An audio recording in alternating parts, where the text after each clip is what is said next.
नमस्कार, मैं हूं विक्रांत यादव और आप देख रहे हैं आपका अपना चैनल दास वतन।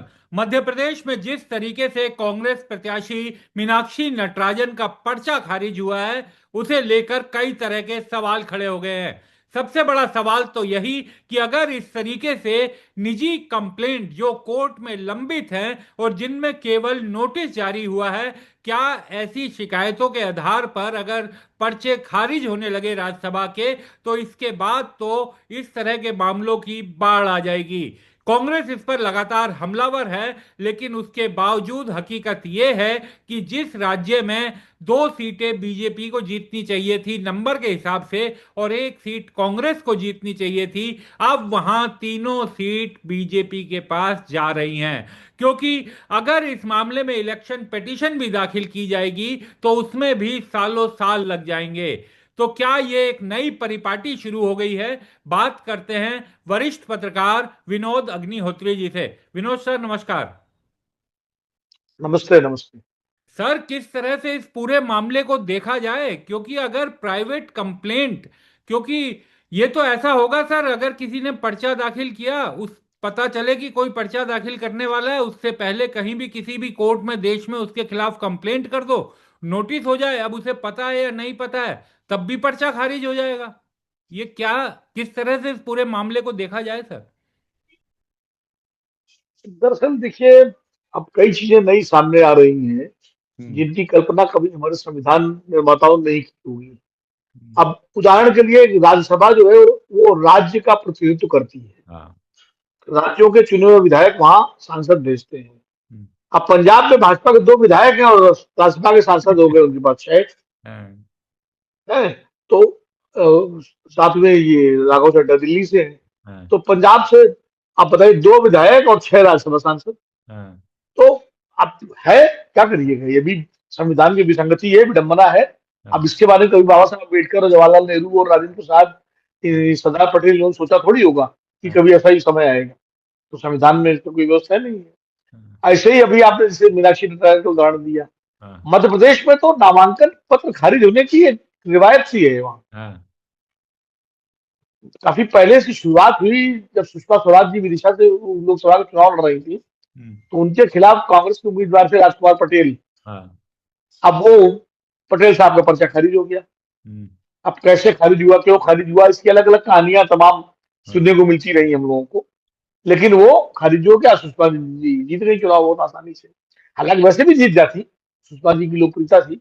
लेकिन अच्छा, पिछले लोकसभा चुनाव में आपने देखा होगा कि इंदौर में वो कांग्रेस के हाँ। प्रत्याशी थे, क्या नाम बम। था, बम बम लगा हुआ था उनके नाम के आगे।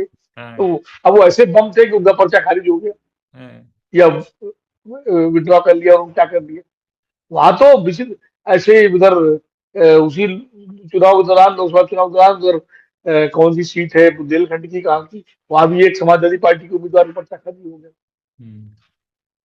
मतलब वहां तो नामांकन खारिज होने में पता नहीं कौन सी व्यवस्था है।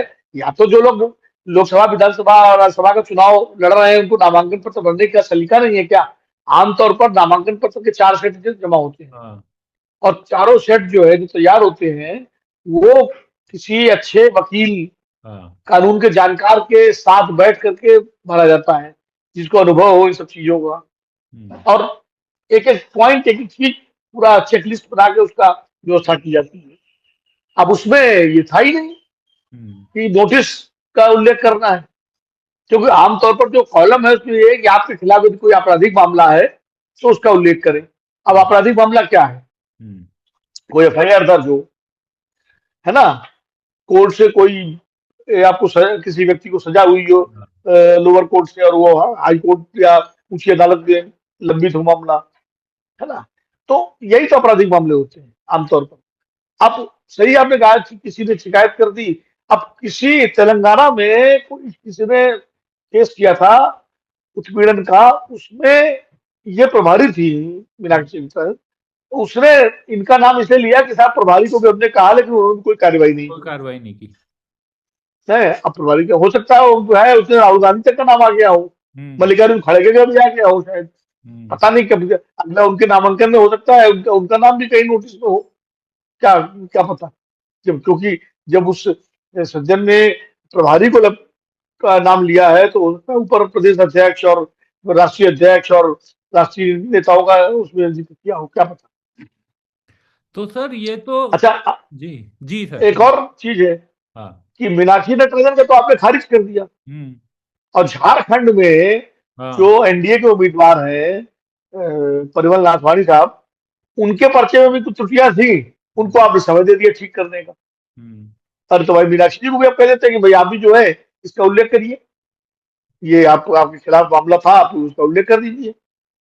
अगर वो कहती है हम नहीं करेंगे तब आप कार्रवाई करते, हम्म तो उनको भी समझ देते। मतलब चुनाव आयोग के नियम दो थोड़ी हो सकते हैं हम्म कि झारखंड में कोई अलग नियम हो और मध्य प्रदेश में कुछ अलग हो, और दिल्ली में कुछ अलग हो और बिहार में कुछ अलग हो, ऐसा थोड़ी होता है कि अधिकारी अपने मन से कि सही तरीके से जो है जो चाहे फैसला कर दे। एक पूरे नियमावली होगी, कानून होगा, जनप्रतिनिधि तो जो पीपल्स रिप्रेजेंटेशन एक्ट है उसके तहत उसके पूरे क्लॉज सब क्लॉज होंगे, उनके तहत सारी चीजें होती है ना। अब वो कांग्रेस के लोग आज मिले थे चुनाव आयोग से, पता नहीं उसमें क्या हुआ, मुझे ज्यादा जानकारी नहीं है उसकी, अभी मैंने फॉलो नहीं किया है। कल रात भी मिलने गए थे जवान रमेश और सारे लोग, तो उनको सिक्योरिटी वालों ने घुसने नहीं दिया। हम्म फिर उनका मीटिंग रूम में जाना चाहते बोले वहां भी नहीं जाने देंगे। हम्म तो अजीब है भाई। वो जयराम तो कह रहे थे मैं 35 साल से एमपी हूँ। अब यार एक नेशनल पार्टी जो मेरा पोजीशन है उसके अगर एमपी जाते हैं तो इतना तो सिक्योरिटी वालों को पता होना चाहिए। ठीक है, बिना टाइम लिए गए आप कह सकते हैं, हाँ आप ये भी कह सकते हैं कि साहब वेटिंग रूम उनके लिए है जो टाइम लेके आए और उनको प्रतीक्षा हाँ किया जा रहा हो। लेकिन कुछ नियम होते हैं, कुछ व्यवहारिकताएं होती हैं। हम्म अब व्यवहारिकताएं ये होती हैं कि अब विक्रांत यादव के घर पे पहुंचू, वो विक्रांत यादव से मैंने समय नहीं लिया, मैं पहुंच गया। हम्म अब विक्रांत यादव का गार्ड जो है कहेगा साहब आपने टाइम लिया नहीं, मैं तो घुसने नहीं दूंगा। ठीक है, गार्ड अपना काम कर रहा है, लेकिन मैं गार्ड से तो कह सकता हूँ भाई जरा विक्रांत को जाके बता दो कि मैं आया हुआ हूँ, जरा सा 1 मिनट एक गिलास पानी पी लूं। हम्म तो ये विक्रांत पर निर्भर होगा कि वो कहे कि ठीक है हाँ भाई अंदर बिठाइए, अब मैं आ रहा हूँ, हम्म या कह देंगे कि कह दो घर में नहीं है। तो ये हम्म तो वही बात हो गई कि कह दो घर में नहीं है। एक एक व्यवहारिकता भी तो होती है। मैं मानता हूँ कि वो बिना टाइम लिए पहुंच गए, हाँ ये भी मैं मानता हूँ कि वो वेटिंग रूम उनके लिए होता है जो टाइम लेके आए और हम्म मीटिंग में टाइम लगा बैठे हुए हैं। लेकिन ऐसा नहीं है, वो लोग एमपीज है, नेशनल पार्टी के लीडर हैं भाई, जयराम रमेश, केसी वेणुगोपाल, ये लोग नॉन लोग हैं। तो आप उनको बिठा नहीं सकते। ऐसा कौन सा वहां पर वो परमाणु न्यूक्लियर बम रखा हुआ है कि वो कोई दूसरा पहुंच जाएगा तो वो राह से खुल जाएगा। मतलब ये चीजें पता नहीं, मुझे समझ में नहीं आ रहा कि क्या संस्थाओं को क्या होता जा रहा सर जो आपने बात की वो टाइम लेके तो तब जाएंगे ना, ये तो आपात स्थिति थी, अचानक से है। घटनाक्रम वही मैं हुआ, कह रहा हूँ। तो इसमें कहां से बेचारे बिल्कुल टाइम लेंगे। हाँ तो ये बिल्कुल तो बिल्कुल, सर ये ये तो दिखाई दे रहा इमरजेंसी है है उसकी लाठी उसकी भैंस। भाई। ये तो अब अस्पतालों में इमरजेंसी से हाँ वो क्यों बना होता है काउंटर? हाँ इसीलिए होता है ना कि अचानक किसी की बीमारी हो गई, कोई एक्सीडेंट हो गया, कुछ हो गया तो इमरजेंसी मिल जाएगी। तो अब वो एक इमरजेंट सिचुएशन हो गई और वो लोग जो है पहुंच गए। और ऐसा कई बार होता है, हम्म कई बार बिना टाइम लिए जाते हैं। अगर सिचुएशन आती है, मुझे याद है वो अहमद पटेल का जो राज्यसभा का चुनाव हाँ था, बिल्कुल जो 2018 का, उस हाँ वक्त तो कांग्रेस के लोग भी जा रहे थे, बीजेपी लोग भी जा रहे थे, एक डेलीगेशन जाता था, दूसरा आता था, फिर एक आता था, फिर 3 4 बार ऐसा हुआ इस सिलसिला। और उस समय 2 चुनाव आयुक्त थे, एक ज्योति साहब मुख्य चुनाव आयुक्त थे, एक ओपी रावत साहब चुनाव आयुक्त थे। हम्म तीसरे की नियुक्ति नहीं हो पाई थी, रिटायर हो गए थे, और वो सबसे मिल रहे थे वो लोग, हम्म। पूरे डेलीगेशन से। तो मतलब तो क्या कहा जाए भाई। आपने जो जहां से बात शुरू की सर कि हमारे संविधान निर्माताओं ने भी ये कल्पना नहीं की होगी, आपने भी इतना लंबा समय पत्रकारिता में और इन्हीं सब चीजों में गुजारा सर, मेंबर बनते देखे, मेंबर हटते देखे, आपने कल्पना की थी कि इस तरीके से भी पर्चे खारिज और दाखिल होंगे। देखिए हमने तो 40 साल से ज्यादा मुझे हो गए हैं, करीब जी 40 42 साल इस पेशे में, और बहुत सारे चुनाव भी हाँ कवर किए हुए हैं।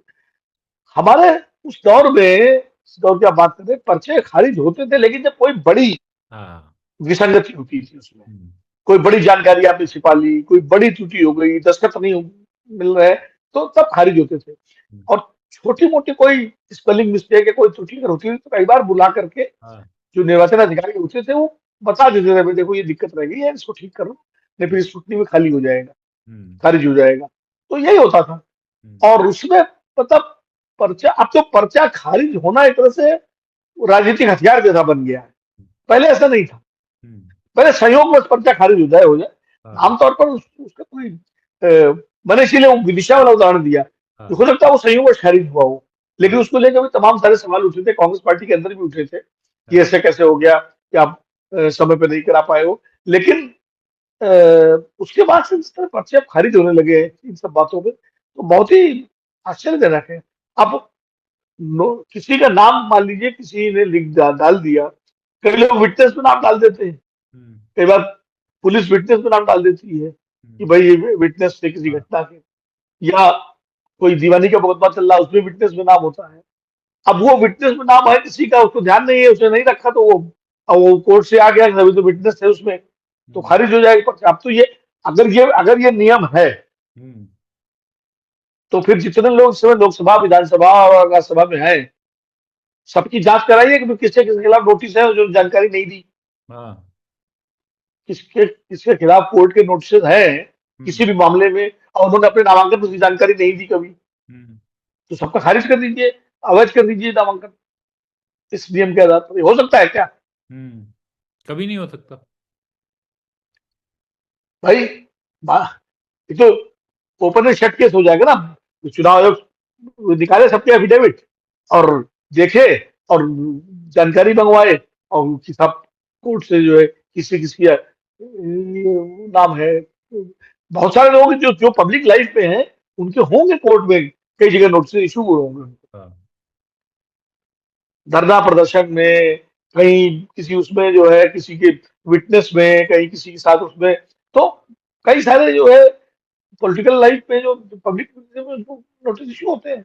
आप सब उसमें इकट्ठा करें जाकर, एफआईआर दर्ज होना एक अलग बात बिल्कुल। है। एफआईआर दर्ज होना, कोर्ट में चार्जशीट फाइल होना, कोर्ट में मुकदमा चल रहा हो और या किसी लोअर कोर्ट से सजा हो गई हो, वो अपर हाउस में चैलेंज हो अपर कोर्ट में, तो वो अलग चीज है। हम्म, अब बाकी तकनीकी आधार पर कुछ भी कर लीजिए। सर जो आप कह रहे हैं कि अब चुनाव आयोग से मिलने गए हैं, हालांकि उसमें क्या अब होगा क्या सर, कुछ हो? क्योंकि नियम तो ये कहता है ना कि उसमें चुनाव आयोग भी कुछ नहीं कर सकता। अभी फिलहाल तो इलेक्शन पिटीशन कहा जा रहा है, कुछ जानकारी ये कह रहे हैं कि इलेक्शन पिटीशन दाखिल करिए। इलेक्शन पिटीशन कब दाखिल होगी, कब सुनवाई होगी इस देश में? इलेक्शन पिटीशन जो नहीं नहीं तय होती है सर, उसमें सालों लग जाते हैं, तब तक टेन्योर पूरा हो जाता है। नहीं नहीं, चुनाव आयोग क्यों नहीं कर सकता है?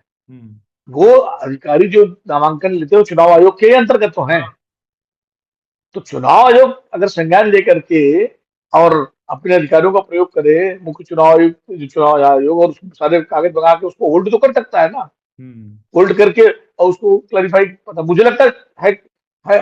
हाँ, ये आप कह सकते हैं कि अभी कोर्ट नहीं जा सकते हाँ, शायद। हाँ, हालांकि वो कोर्ट भी जा रहे हैं, कोर्ट भी जा रहे हैं वो, लेकिन कोर्ट का शायद सिस्टम ये है कि चुनाव आयोग अगर घोषित कर देगा उसके बाद ही कोर्ट आप जा सकते हाँ, हैं। हम्म, अब ये थोड़ा संवैधानिक मामला है, कानूनी, मैं इसके बारे में बहुत ज्यादा जानकारी नहीं है मुझे। हाँ, लीगल तो कोई वकील या कोई संविधान विशेषज्ञ बता सकते हैं कि वह स्थिति क्या होगी। हम्म। तो सर अभी तक जो है विपक्ष सवाल उठाता था, विधानसभा चुनाव में, लोकसभा चुनाव में वह चुनाव बेईमानी की बात करता था, एसआईआर की बात करता था। ये तो अब राज्यसभा चुनाव जो, तो वो तो शुद्ध एकदम नंबर पे होता था ना। अभी तक ये देखने में आता था कि हॉर्स ट्रेडिंग हो जाती थी, विधायकों की अचानक अंतरात्मा जाग पड़ती थी। तो उसके कारण केवल एक चांस होता था कि राज्यसभा की जो कैलकुलेशन है उससे इतर कोई नतीजा आ जाए। ये तो एक नया तरीका, नया रास्ता भी एक दिखाई दिया है। तो इसका तो दुरुपयोग जो सत्ता में होगा या जो पक्ष में होगा वो हमेशा करता रहेगा। ये तो बड़ी खतरनाक ट्रेंड भी चल जाएगा। विक्रांत, ट्रेंड तो खतरनाक है, लेकिन इसका एक सवाल मैं भी उठाता हूँ जी। कि इसमें भी मैं एक कॉन्स्पिरेसी थ्योरी है मेरी अच्छा। कि घर को आग लगी घर के चिराग से। हाँ, ये जानकारी हाँ, कि मीनाक्षी नटराजन के खिलाफ तेलंगाना के किसी मामले में कोर्ट से कोई नोटिस है, हाँ, ये जानकारी भी प्रतिद्वंदी उम्मीदवार को या हाँ, उनके लोगों को किसने दी?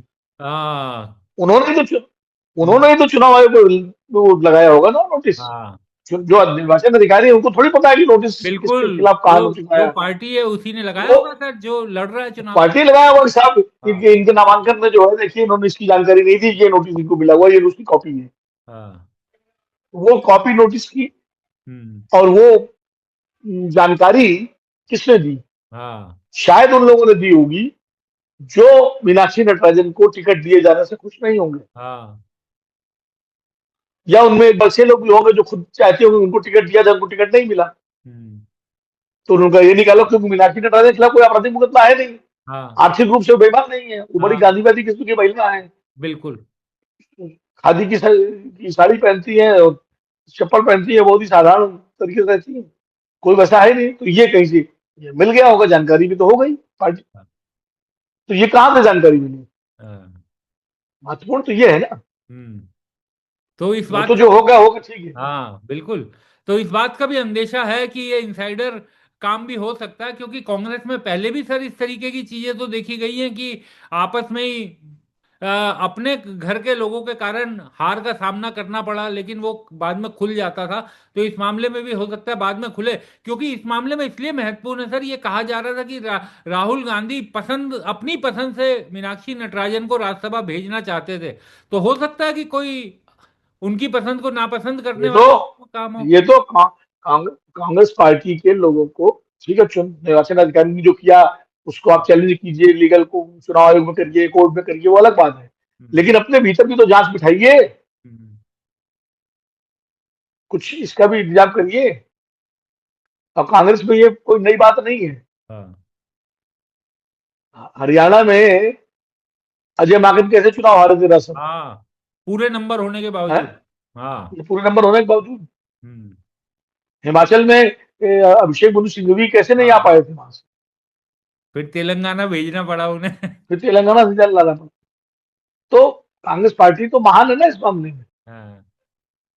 और जिस दिन मीनाक्षी नटराजन का टिकट हुआ था तभी इस बात की आशंका थी कि हाँ। राजसभा पहुंच पाएंगे नहीं पहुंच पाएंगे, तब ये नामांकन का लोगों को अंदाज नहीं था, तब था कि विधायक क्रॉस वोटिंग कर सकते हैं, हाँ। लेकिन उनकी जरूरत ही नहीं पड़ी है, ये आ गया मसला। हाँ।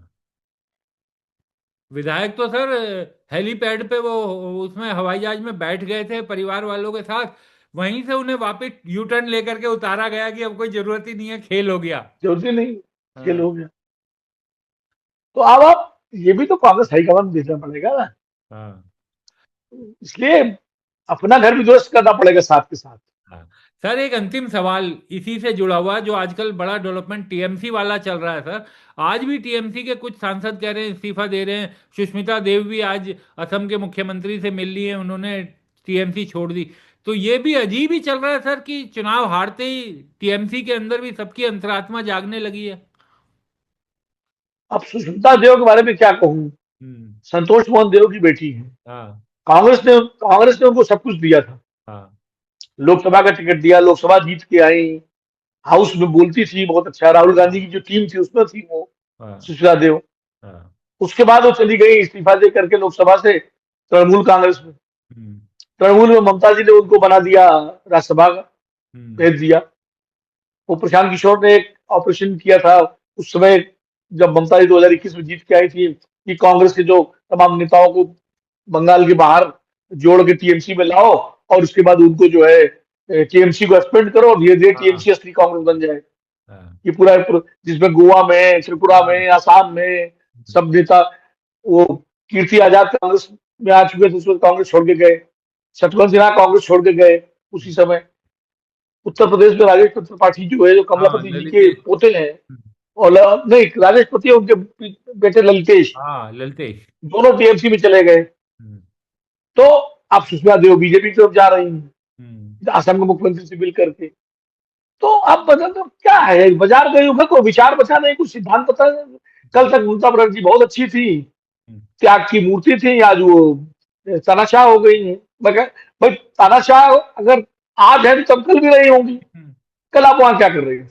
हाँ, प्रवृत्ति रातों रात तो बदलती ही नहीं सर। तो, हाँ। और फिर कि आज सब वो, कई लोग कह रहे हैं मतलब सब वो डर की वजह से नहीं बोले, तो उसका काउंटर भी हो सकता है डर की वजह से आप उधर जा रहे हो। हम्म। डर तो कभी भी हो सकता है, हाँ।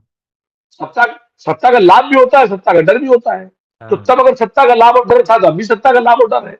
हाँ। निडर तो वो होता है जो सत्ता छोड़ के विपक्ष की तरफ जाए, हाँ। जैसे करुणा शुक्ला वाजपेयी जी की भांजी थी, हाँ। वो बीजेपी की पावर थी, हाँ। छत्तीसगढ़ में और हाँ। केंद्र में वो कांग्रेस चली गई थी। हम्म। मतभेद थे मुद्दों पर हाँ। उनके, उनको नहीं कह सकते सब सत्ता के लाभ में गए। तो इस तरह ये जो रातों रात जो हृदय परिवर्तन होता है, हाँ। ज्ञान चक्ष खुलते हैं, हाँ। ये तो सीधे सीधे सत्ता के लिए खुलते हैं। हम्म। तब अगर सत्ता का लाभ आप ले रहे थे और सत्ता का डर था, तो अब भी सत्ता का लाभ लेने और सत्ता के डर से आप जा रहे हैं। सर वो सायोनी घोष पूरे लोकसभा चुनाव में बहुत चर्चित रही, टीवी मीडिया में बहुत जगह मिली। आज खबर आ रही है कि वो भी भाजपा की तरफ जा रही हैं, वो भी उन 20 सांसदों में शामिल है जिनके बारे में कहा जा रहा है कि इस्तीफा देंगी। जिनका वो सब बयान चल रहा था, हाँ। वो बहुत चर्चित। सारे चर्चित बयान सर उन्होंने ही दिए थे चुनाव के दौरान। और जिन्होंने काम एक एक यूट्यूब चैनल के साथ बातचीत करते हुए सर, उन्होंने जब राघव चड्ढा पर बात की गई थी तो ये भी कहा था कि मैं कोई चड्ढी नहीं जो चड्ढा की तरह इधर उधर चले जाए। तो इस तरीके के तंज भी कसे गए थे। अब इसके बारे में क्या कहिएगा, एक नेता ने कहा था मैं चौधरी नहीं हूं जो पलट जाऊं, हाँ। याद है? हाँ। तो वो पलट गए। तो अब सार्वजनिक जीवन में बोलने का कोई महत्व नहीं रह गया हाँ। है। आप क्या बोलते हैं, कब क्या बोलते हैं, और आप अपने ही बनाए हुए दायरे को तोड़ करके जो है हम्म। दूसरा दायरा बनाते हैं। अब उसका कोई मतलब नहीं रह गया है, कोई वो नहीं, नेताओं के बयानों का और बोलने का और उसका परिस्थिति का। हम्म। अगर आज ममता बनर्जी जीत जाती, हम्म। तो आप देखते कितने बीजेपी से टीएमसी में जा रहे हाँ। होते, हाँ। जैसे पिछली बार गए थे हम्म। बाबुल सुप्रियो, तमाम सारे लोग। हम्म। तो ये है। चलिए सर, कभी तो इन सब चीजों का भी रास्ता निकलेगा। बहुत बहुत शुक्रिया सर, आप जुड़े, बिल्कुल। चर्चा की बहुत बहुत शुक्रिया। धन्यवाद।